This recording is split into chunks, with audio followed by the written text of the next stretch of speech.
He slept under a bridge for years, invisible to everyone who passed above him, until one night, something called his name from the darkness beneath the concrete, and what he found there changed everything. Tell us in the comments which city you're listening from. Click the like button, and let's begin the story. Daniel Carter was 42 years old when he lost everything that defined him as a person. The accounting firm where he'd worked for 17 years collapsed in a fraud scandal he had nothing to do with, but the stain of association followed him anyway. His wife left 3 months later, taking their daughter to her parents' house in Oregon. The bank foreclosed on their modest suburban home in Sacramento. Within 6 months, Daniel went from middle-class stability to sleeping in his car. Within a year, the car was repossessed, and then there was nothing left but the streets. He chose the Anderson Street Bridge not because it was comfortable, but because it was relatively safe. The underpass provided shelter from rain and wind. The location was far enough from downtown that police didn't sweep through every night, but close enough to reach the soup kitchen at St. Mary's Church 3 times a week.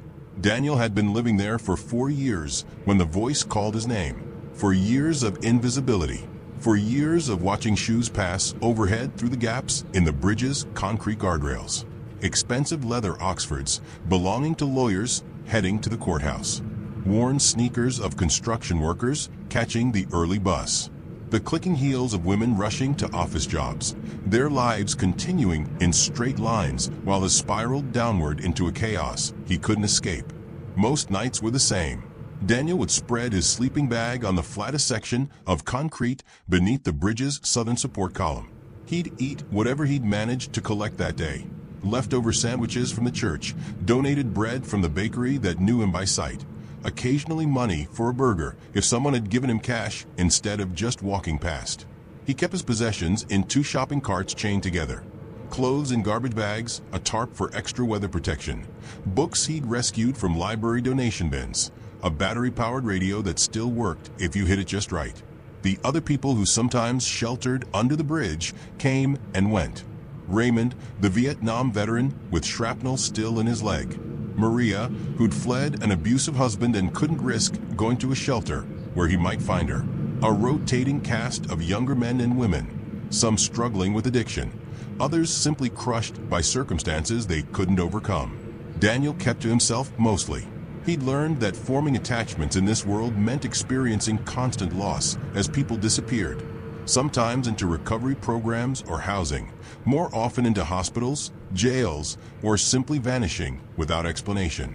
He developed routines that gave structure to days that otherwise bled together into a gray sameness. Morning, walk to the gas station bathroom to wash his face and hands. Afternoon, library, where he could read and escape into other worlds for a few hours. Evening, St. Mary's if it was a distribution day. Night, return to the bridge, lay out his sleeping bag, try to sleep despite the cold that seeped through concrete even in summer. The regular commuters who crossed the bridge eventually stopped seeing him. He became part of a landscape, as invisible as the graffiti on the concrete walls or the litter that accumulated in the corners where the bridge met the embankment. But Daniel saw everything. He saw the woman in the gray sedan who cried every morning while waiting at the traffic light. He saw the teenager who had cigarettes in his backpack before walking to the high school 3 blocks away. He saw the elderly man who fed the pigeons every afternoon at exactly 3:15, scattering breadcrumbs in careful patterns. He saw the darkness too. The drug deals that happened in the parking lot across the street. The domestic arguments that spilled out of the apartment building 2 blocks down. The slow decay of a neighborhood that had once been thriving but was now marked by boarded windows and for sale signs that never came down. And he saw things beneath the bridge that others didn't notice. The way rainwater collected in specific patterns during storms, revealing old drainage channels that had been sealed over. The makeshift memorial someone had created in a hidden alcove, photographs and candles for a person whose name was worn away by weather. The strange acoustics that made whispered conversations from the street above sound impossibly close.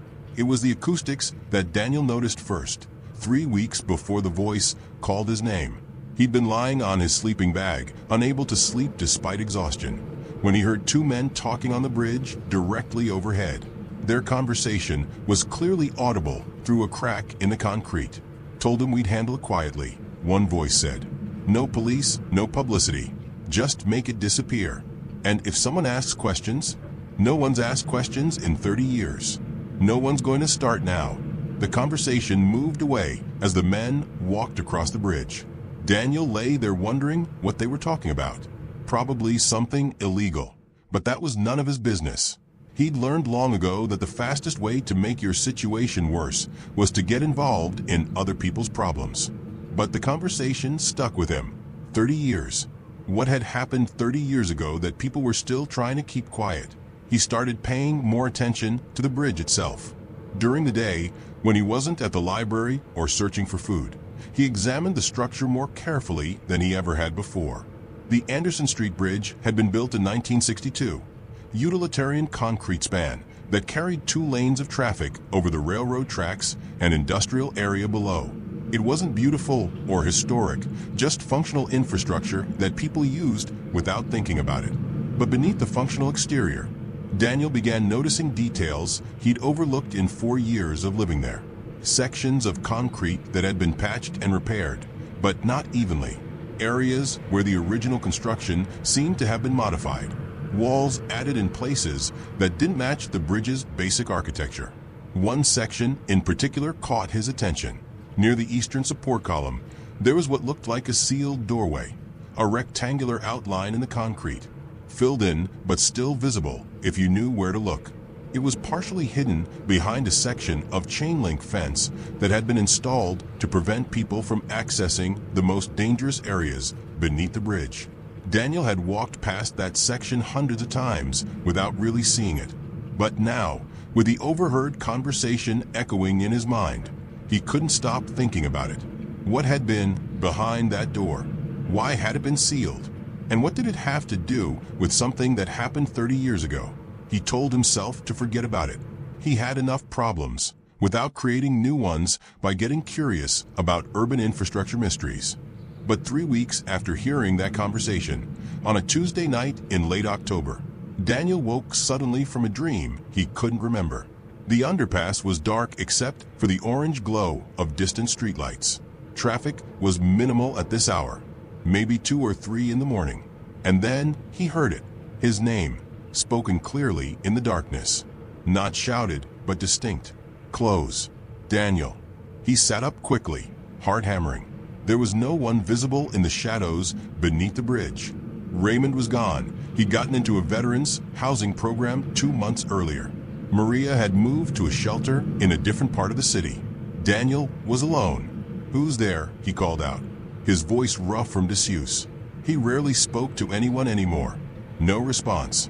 Just the distant hum of a truck passing on the highway half a mile away. He lay back down, telling himself he'd been dreaming. But he didn't sleep. He lay there listening to every small sound. The scurry of rats in the darkness, the drip of water from a previous rain, the creak of the bridge settling in the cold night air. And then he heard it again, quieter this time, almost a whisper, but unmistakably his name. Daniel. It was coming from the direction of the sealed doorway. This time he didn't call out. He stood up slowly, grabbing the heavy flashlight he kept for emergencies. His hands were shaking as he clicked it on. The beam of light cut through the darkness, illuminating the chain link fence and the section of wall behind it. Nothing looked different, but the sound, or whatever it was, had definitely come from that direction. Daniel approached the fence carefully. Up close, he could see that it wasn't actually secured properly.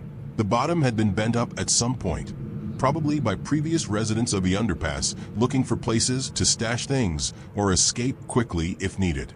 He'd never bothered to investigate before. But now, with his name echoing in the darkness and his heart pounding with a mixture of fear and something else, curiosity, maybe, or the desperate hope that something in his empty life might mean something, he bent down and squeezed through the gap in the fence. On the other side, he could examine the sealed doorway more closely. It wasn't just concrete poured into an opening. Someone had gone to significant effort to make this look like solid wall, matching the texture and even the slight weathering patterns of the surrounding structure. But now that he was close, he could see hairline cracks around the edges. And when he pressed his ear against the cold concrete, he could hear something. Not a voice this time. Something else. A faint mechanical sound, rhythmic and steady, like ventilation or pumps running deep underground. Daniel stepped back, his mind racing. This wasn't just a sealed utility access. This was something that was still active, still functioning after all these years.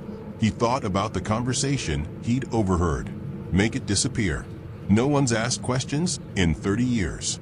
Whatever was behind this wall, it was connected to something people wanted to stay hidden. The smart thing would be to walk away.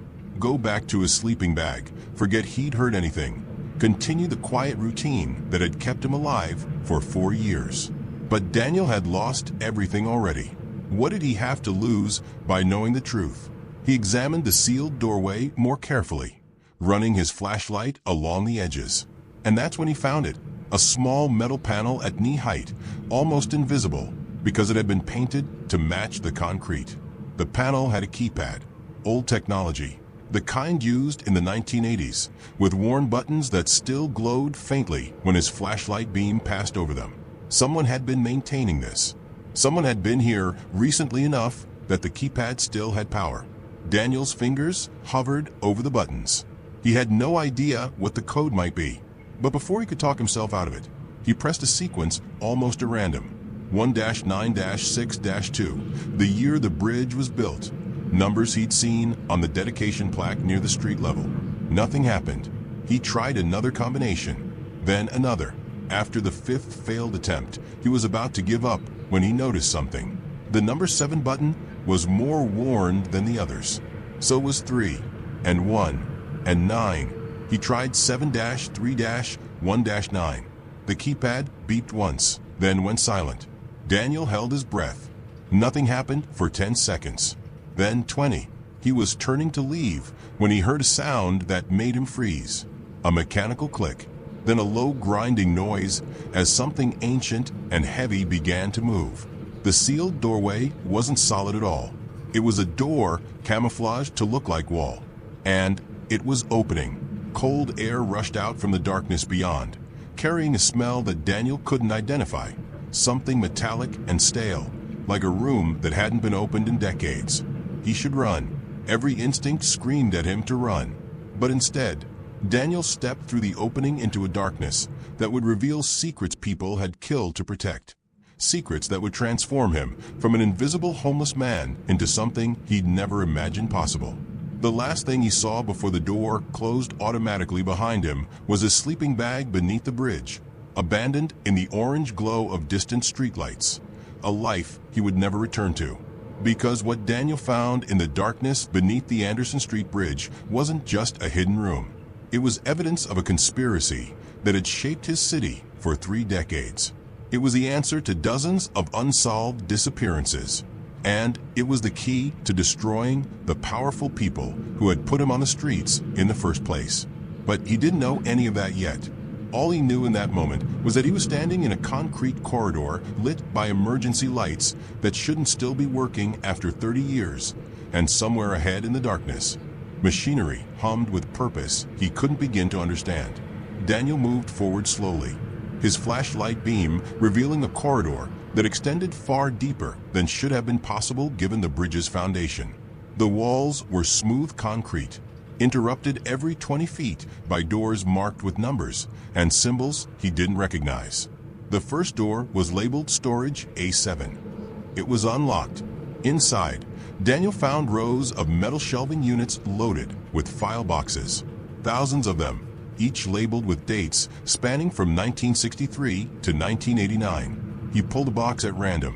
1976. Inside were personnel files for employees of something called the Sacramento Infrastructure Development Initiative. Names, photographs, employment records.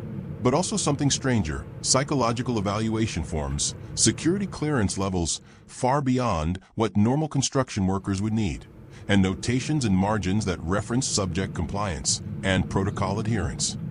Daniel opened another box. This one contained financial records showing massive fund transfers from state development budgets into unmarked accounts. millions of dollars, all carefully documented but never reported publicly. A third box held photographs, aerial shots of the Anderson Street Bridge at various stages of construction. But these weren't normal construction photos. They showed additional structures being built beneath the bridge, structures that didn't appear in any official architectural plans. Daniel moved to the next room, Archives B12. This one was filled with film reels and VHS tapes, all labeled with dates and codes. He picked up one labeled June 1975, Test Series 7. There was an old television and VCR in the corner, dusty but functional. Daniel hesitated before inserting the tape. The VCR clicked in Word, and grainy footage appeared on the screen. It showed a white room with observation windows. Inside the room were people, civilians by their clothing, sitting at desks, completing what looked like standardized tests. A timestamp in the corner showed the footage was indeed from 1975. But it was what happened next that made Daniel's blood run cold. A gas began filtering into the room through vents in the ceiling. The people looked around, confused at first, then alarmed. One man stood up, trying to reach the door. Another woman started pounding on the observation window. Daniel watched in horror as all 9 people in that room collapsed within 90 seconds. Medical personnel in protective suits entered, checked vital signs, made notes on clipboards. The footage showed the subjects being moved onto gurneys and wheeled away. The timestamp continued running.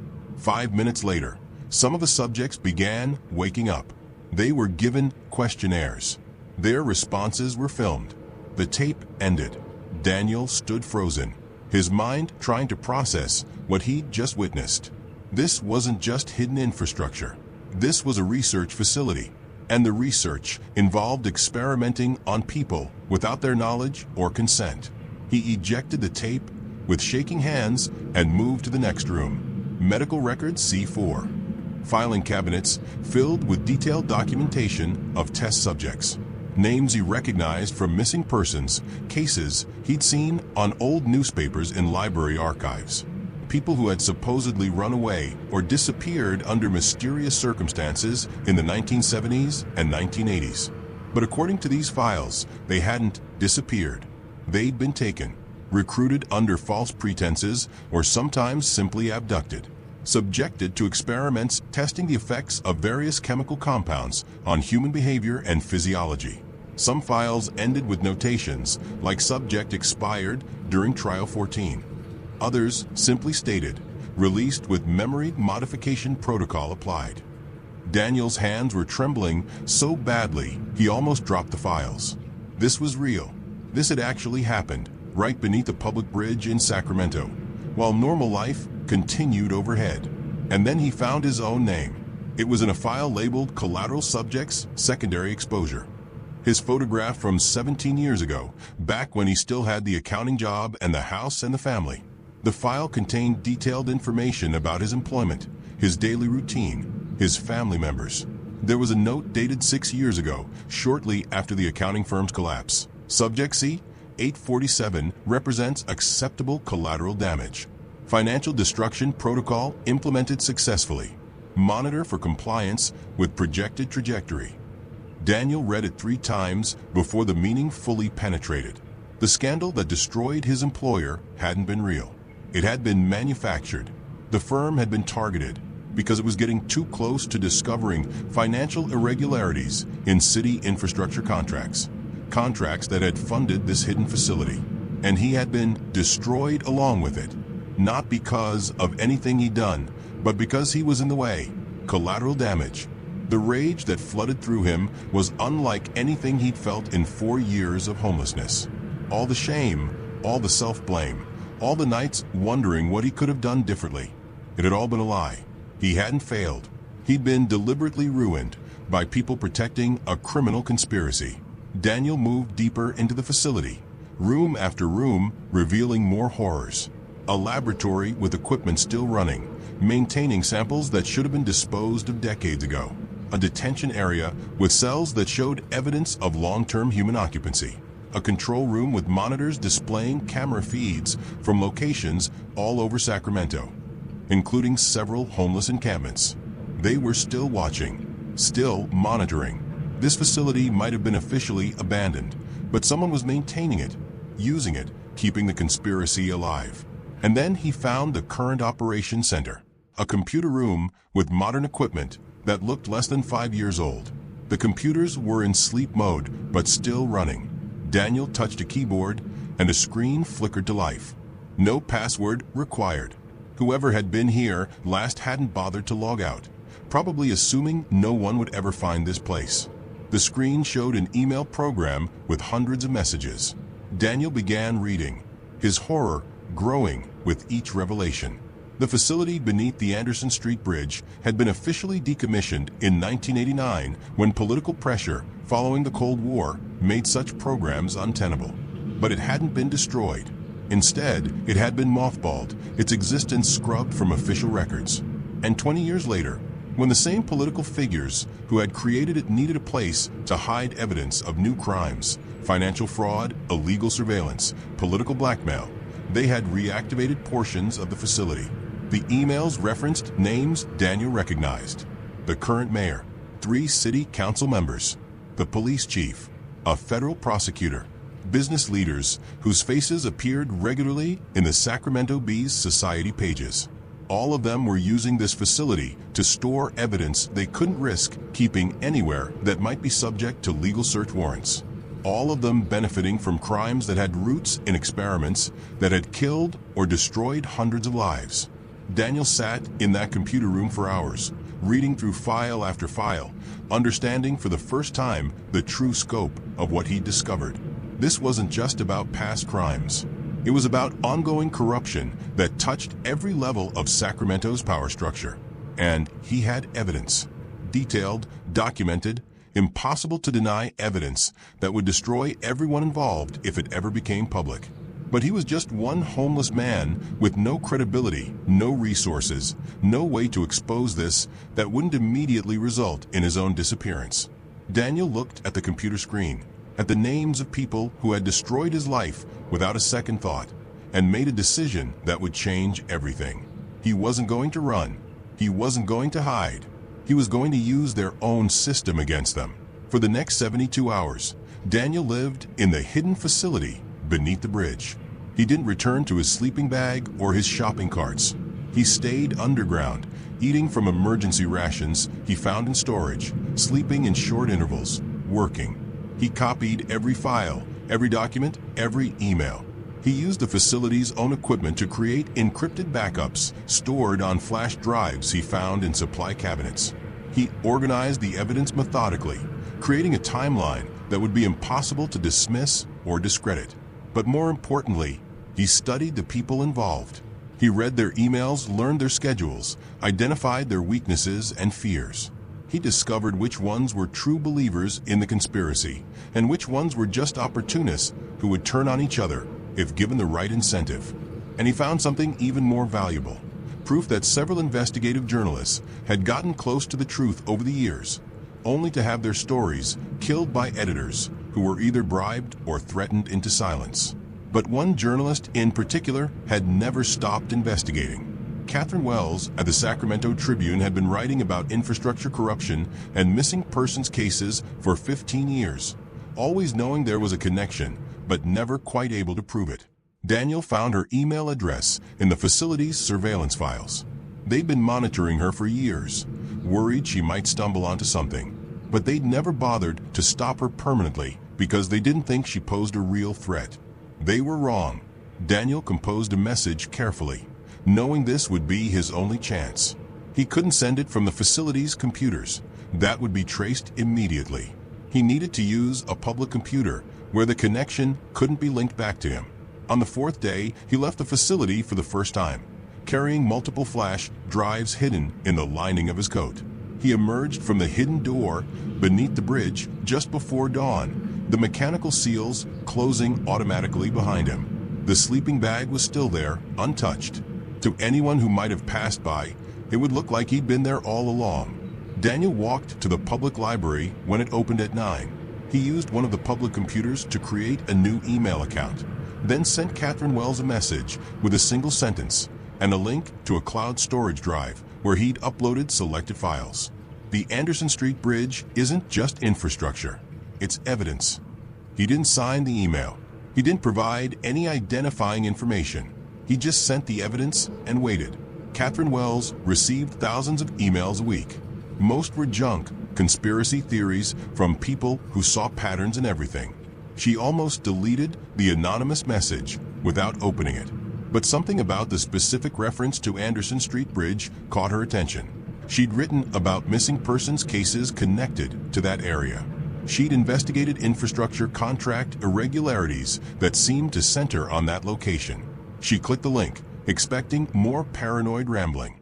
What she found instead made her hands shake so badly she had to set down her coffee cup to avoid spilling it. Documented evidence of human experimentation conducted by a city-funded program from 1963 to 1989. Files on hundreds of missing persons. Proof of financial fraud totaling more than $200 million. And most damning of all, current emails showing ongoing criminal activity by people who still held positions of power. Catherine had been a journalist for 23 years. She'd won awards, broken major stories, built a reputation for aggressive but scrupulously accurate reporting. And she'd never seen anything like this. She spent the next week verifying every detail she could without alerting anyone who might try to stop her. She used contacts in federal agencies who weren't connected to Sacramento's political structure. She hired independent forensic experts to verify the documents weren't fabricated. Everything checked out. This was real. But Catherine also understood that publishing the story would require more than just evidence. She needed protection for herself and her sources. She needed to ensure the story would survive any attempt to suppress it. She reached out to other journalists at major newspapers and television networks. She shared portions of the evidence with federal investigators at agencies with jurisdiction over civil rights violations. She prepared multiple redundant copies of all files and distributed them to lawyers and activists across the country. And then she sent a message to the anonymous email address that had contacted her. I have the evidence. I believe you. But I need to know, who are you and how did you get this? Daniel read her response from the library computer. He sat there for a long time, deciding how much to reveal. Finally, he typed a response. I'm nobody. I lived under that bridge for 4 years, invisible to everyone. But I heard things people thought no one was listening to. I found things people thought would stay hidden forever. My name doesn't matter. The evidence matters. Use it. Catherine's next question came quickly. Are you safe? These people are dangerous. Daniel smiled grimly at the screen. Safe? He'd been living on the streets for 4 years, already invisible, already considered disposable by the society those people controlled. In a strange way, being homeless was the perfect protection. No home to raid, no job to threaten, no family to intimidate. I'm safer than you think, he wrote back. They've already done their worst to me. They just don't know I survived it. Catherine Wells published the first story 2 days later. Front page of the Sacramento Tribune, above the fold. Hidden facility beneath city bridge reveals decades of human experimentation and corruption. The story exploded. Within hours, it was picked up by the Associated Press, CNN, major newspapers across the country. Federal investigators descended on Sacramento. The mayor held a press conference claiming ignorance. 3 city council members resigned before noon. The police chief was placed on administrative leave. The federal prosecutor claimed attorney-client privilege and refused to comment. Business leaders issued carefully worded statements through lawyers. But the evidence was overwhelming and it kept coming. Catherine published new stories every day, each one revealing more details, more names, more crimes. Other journalists joined the investigation, racing to break new angles on the story. Within a week, the FBI had opened a formal investigation. Within 2 weeks, the first arrests were made. Within a month, the political structure that had ruled Sacramento for decades began to collapse. And through it all, Daniel watched from the shadows. He still slept under the Anderson Street Bridge, though now there were crime scene barriers and federal agents documenting the hidden facility he discovered. He still went to the library every day, reading newspaper accounts of stories he'd made possible. He still looked like just another homeless man, invisible to the well-dressed professionals who walked past him on their way to offices and courtrooms. But everything had changed. Catherine Wells continued trying to identify her source. She knew he was homeless, knew he'd lived under the bridge, but Daniel was careful never to provide details that would identify him specifically. He communicated through anonymous email accounts created at public computers, never establishing a pattern. He watched as the city he'd lost everything in began the slow process of confronting its darkest secrets. Memorial services for the victims of the experiments. Task forces investigating how such crimes could have been committed and covered up for so long. Political reforms meant to prevent similar conspiracies in the future. None of it brought back his old life. He was still homeless, still struggling with the daily challenges of survival on the streets. But something fundamental had shifted. For 4 years, Daniel had believed his homelessness was proof of his failure, evidence that he hadn't been strong enough or smart enough to maintain the life he'd built. He'd internalized every disapproving look from people who walked past him as confirmation of his worthlessness. But now he understood the truth. His destruction hadn't been random or deserved. It had been deliberate, a casualty of a system built by people who saw human beings as expendable test subjects, as collateral damage, as obstacles to be removed. And he'd survived it. More than survived. He'd found a way to strike back against the people who thought they could destroy lives without consequences. 3 months after the first story broke, Daniel received a message from Catherine Wells. She'd been trying to track him down through homeless services and shelters, hoping to thank him in person. "I want to help you," her message said. "You changed everything. Let me help change something for you." Daniel sat in the library reading those words, and for the first time in 4 years, he felt something unexpected. Hope. He sent her a response with instructions to meet him under the bridge at midnight, the same location where he'd first heard his name called from the darkness. Catherine arrived exactly on time, carrying a flashlight and wearing clothes appropriate for climbing around concrete embankments. She was 51 years old, with gray-streaked brown hair and the determined expression of someone who'd spent decades refusing to be intimidated. Daniel stepped out from the shadows near his sleeping bag. In the dim light, he looked like any of the dozens of homeless men Catherine had interviewed over the years while researching her stories. "I'm Daniel," he said simply. "I sent you the files." Catherine looked at him for a long moment, seeing past the worn clothes and weather-beaten face to the intelligence and strength that had made it possible to expose a 30-year conspiracy. "You saved lives," she told him. "The FBI found evidence of ongoing human testing. If you hadn't exposed this, it would have continued. More people would have disappeared." Daniel shrugged. "I just found a door and walked through it." "No," Catherine said firmly. "You did more than that. You organized the evidence. You understood what would be needed to make people believe something this terrible was real. You chose to act when it would have been safer to walk away." She pulled an envelope from her jacket. "The Tribune wants to interview you. Tell your story. There's money in it, enough to get you off the streets, get you into housing." Daniel shook his head. "I don't want to be famous. I don't want my name in the papers." "Then what do you want?" Daniel thought about that question. What did he want? For years ago, he would have said he wanted his old life back. The house, the job, the family. But that life was gone, and he'd learned it had been built on foundations that were never as solid as he'd believed. "I want to help other people," he said finally. "People who are invisible like I was. People who know things, but nobody listens to them, because they don't have homes or jobs or credentials." Catherine smiled. "I think I can arrange that." Within a month, Catherine had used her contacts to set Daniel up with a new kind of job. He became a consultant for investigative journalists, using his unique perspective as someone who'd lived on the streets to identify leads and sources that traditional reporters might overlook. He moved into a small apartment, but he continued spending time in the areas where homeless populations gathered. He knew how to listen, how to notice things others missed, how to recognize when someone had information worth investigating.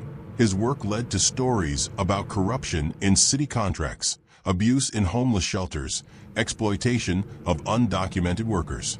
Each investigation started with information from people society had trained itself not to see. Daniel never gave interviews about his role in exposing the Anderson Street facility. He turned down book deals and speaking opportunities. He preferred to work behind the scenes, connecting journalists with sources, helping translate the experiences of marginalized people into evidence that could create change. 2 years after he'd heard his name called from the darkness beneath the bridge, Daniel stood in front of the facility's former entrance for the last time. The city had finally demolished the hidden rooms, filling them with concrete and officially sealing that chapter of Sacramento's history. A small memorial plaque had been installed near the bridge's eastern support column, in memory of those who suffered in silence. Their stories matter. Their lives matter. We will remember. Below the plaque were flowers left by families of victims who'd finally gotten answers after decades of not knowing what had happened to their loved ones. Daniel stood there in the November cold, watching traffic pass overhead, remembering the night he'd heard his name and made the choice to step through that hidden door into the darkness. He'd lost everything, his career, his home, his family, for years of his life to a conspiracy he'd had no part in creating. But in losing everything, he discovered something that no one could take away. The knowledge that even the most powerless person can change the world if they refuse to look away from the truth. Catherine Wells joined him at the memorial. She'd won a Pulitzer Prize for her investigation. She'd written a book about the facility and the conspiracy. But she still came back to this bridge, still remembered the anonymous email that had started everything. "Do you regret it?" she asked. "Everything you lost?" Daniel thought about that question. The honest answer was complicated. He regretted the pain, the cold nights, the hunger, the loneliness. He regretted what the conspiracy had done to hundreds of lives. But did he regret discovering the truth? Did he regret fighting back? "No," he said. "I don't regret it. Some things matter more than comfort." They stood together in silence, two people who'd helped dismantle a system that had thrived on secrets and lies. Above them, Sacramento continued its daily life, unaware of the revolution that had started in the darkness beneath this ordinary bridge. Daniel's name was called from that darkness once. And when he answered, he found not just evidence of crimes, but proof that invisible people, forgotten people, powerless people still have the ability to change everything. Because the most dangerous thing you can do to the powerful is to survive their attempts to destroy you. Remember what they did, and refuse to stay silent. Daniel Carter survived. He remembered, and he told the truth. And that made all the difference.